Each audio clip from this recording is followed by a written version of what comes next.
दिव्य प्रीत गाथा, प्रेम की दिव्य कहानियों में आपका स्वागत है। नमस्ते दोस्तों, आपका स्वागत है दिव्या प्रीत गाथा में। आज हम आपको सुनाने जा रहे हैं पितृपक्ष की एक अद्भुत और पावन कथा। शास्त्रों में कहा गया है कि पितृपक्ष का श्रवण करने मात्र से मनुष्य के सभी पाप नष्ट हो जाते हैं और जीवन में सुख समृद्धि का आगमन होता है। तो आइए शुरू करते हैं ये दिव्य कथा और जानते हैं पितरों की कृपा पाने के उपाय। माँ भागा हम सिर्फ आशीर्वाद देने आते हैं, लेकिन अगर श्राद्ध ना हुआ तो हम शांति नहीं, श्राप बनकर लौटेंगे। ये कथा केवल सुनने मात्र से ही मनुष्य के जीवन के सब पाप नष्ट हो जाते हैं। जो भी व्यक्ति श्रद्धा और मन से इस कथा को सुनता है, उसके ऊपर यदि पितृ दोष हो तो वह समाप्त हो जाता है। उसके जीवन के सारे दुख, दरिद्रता और विघ्न बाधाएं मिट जाती हैं। उसके घर में सुख और समृद्धि का वास होता है और धन धान्य की कभी कमी नहीं रहती। इस कथा के श्रवण मात्र से पूर्वजों का आशीर्वाद प्राप्त होता है और जीवन खुशियों और सौभाग्य से भर जाता है। श्री कृष्ण ने अपने प्रिय वाहन गरुड़ जी से कहा, हे गरुड़, पितृपक्ष का महत्व शब्दों में नहीं समा सकता। इसे समझने के लिए तुम्हें एक कथा सुननी होगी। इस कथा को सुनने मात्र से ही पितृदोष समाप्त होते हैं। जीवन से दुख और दरिद्रता दूर हो जाती है और घर परिवार में सुख और समृद्धि का वास होता है। श्री कृष्ण ने गरुड़ जी को कथा सुनानी प्रारंभ की। प्राचीन काल में रुचि नामक एक राजा थे। उन्होंने संसार के मोह माया को त्याग दिया और निर्भय होकर ब्रह्मचर्य का पालन करते हुए पृथ्वी पर विचरण करना आरंभ किया।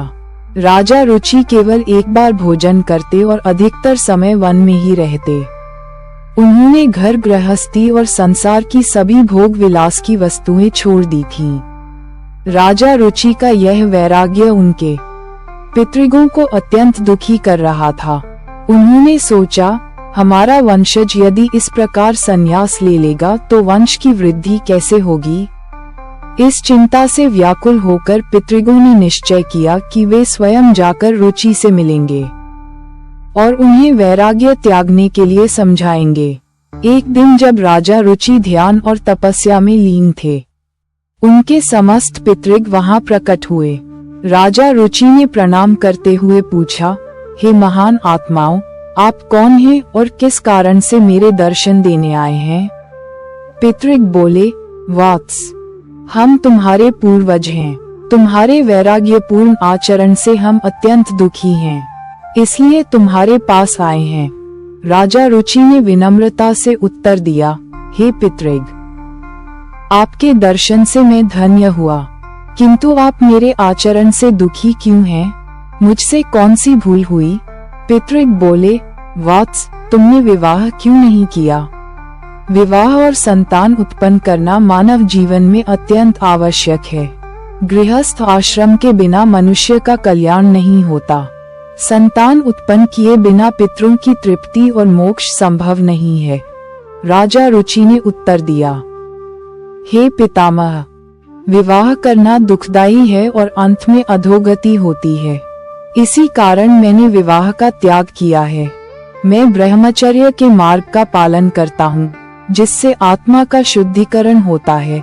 पितृग बोले, वत्स, यह सही है कि इंद्रियों को वश में रखना चाहिए, किंतु यज्ञ, तप और दान द्वारा भी अमंगल दूर होते हैं।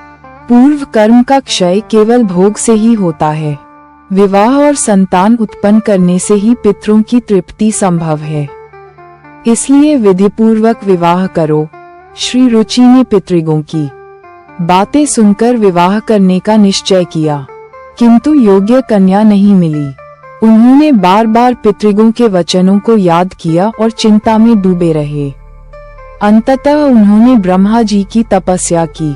100 वर्षों की कठोर साधना से प्रसन्न होकर ब्रह्मा जी उनके समक्ष प्रकट हुए। ब्रह्मा जी ने कहा, हे विप्र, तुम्हारे पितृगों का वचन सत्य है। तुम्हें विवाह करना चाहिए। मैं तुम्हें योग्य कन्या प्रदान करूंगा। इसके पश्चात रुचि नदी के तट पर जाकर तर्पण किया और पितरों की स्तुति की। उनकी स्तुति से सभी पितृग प्रसन्न हुए।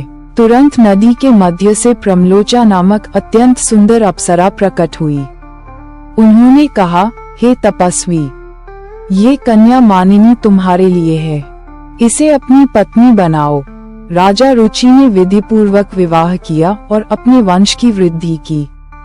इस प्रकार पितृगों को प्रसन्न करने के लिए श्राद्ध, तर्पण, दान, वृक्ष पूजन और पवित्र तीर्थ यात्रा आवश्यक है। श्री कृष्ण कहते हैं, हे गरुड़, जो व्यक्ति इन उपायों को श्रद्धा और विश्वास के साथ करता है, उसे जीवन में सुख, समृद्धि और पितृ आशीर्वाद प्राप्त होते हैं।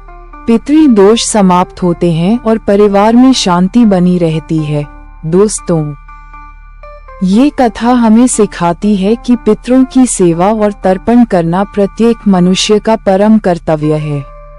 यदि आपको ये कथा पसंद आई हो तो इसे लाइक करें, परिवार और दोस्तों के साथ शेयर करें और ऐसी ही आध्यात्मिक जानकारियां पाने के लिए हमारे चैनल दिव्या प्रीत गाथा को सब्सक्राइब करें।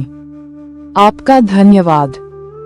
अगर आपको ये कहानी पसंद आए तो सब्सक्राइब करें और दिव्य प्रीत गाथा के साथ प्रेम भरी कहानियों का आनंद लेते रहें।